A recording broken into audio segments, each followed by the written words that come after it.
Qabil sama Oke. sama kayaknya namanya ya. Enggak, jahat banget kita. Oke, jadi Qabil mempersembahkan hasil pangan oplosan. Iya. Nah, sehingga ketika terus kemudian hasil pangan oplosan dipersembahkan, Allah pasti nggak terima. Kenapa? Karena Allah tuh kan lagi ngetes ketika dia ngasih kita rezeki, kita mau mempersembahkan yang terbaik atau mempersembahkan yang nggak terbaik. Allah tahu. Maka ketika terus kemudian persembahannya Habil diterima, Qabil nggak diterima, Qabil sudah nggak mood dari awal. Makin emosi Dari awal dia udah merasa iri. Kenapa saudaraku yang cantik itu nggak nikah sama aku? Iya. Itu masalah awalnya tuh. Iya. Yang kedua malah dia yang diterima. Makin parah lah nih semuanya ini. Maka langsung dia bilang, gue bunuh lu. Kan lucu nih.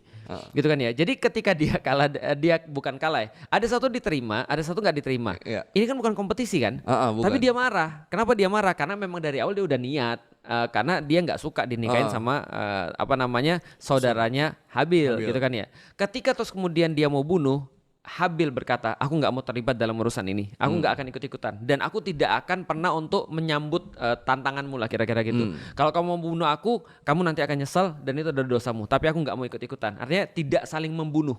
Ceritanya adalah pembunuhan, gitu kan ya. Maka terjadilah pembunuhan pertama, Habil mati, Qabil pembunuhnya. Setelah Qabil terus membunuh Habil, dia nyesel, benar. Kenapa? Dia baru ngerti apa gunanya.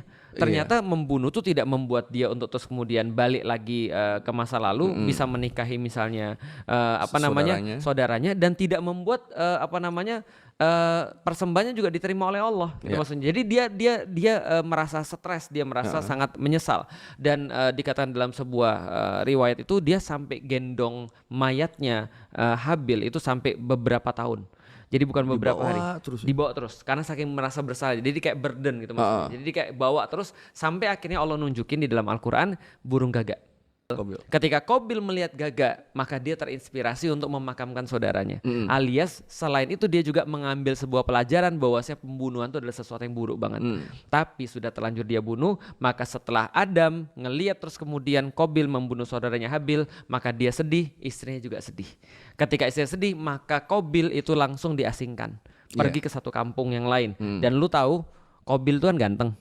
Dan Iklima ini yang jadi adiknya lah ya, saudara perempuannya itu kan cantik juga. Tapi yang cakep itu keturunannya Qabil, dipindahin dan mereka beranak pinak nih, dan jadi anak cakep-cakep semua nih di satu tempat. Sementara Habil nggak bisa lagi ngelanjutin Adam, maka hamillah lagi Hawa melahirkan anak namanya Syeds.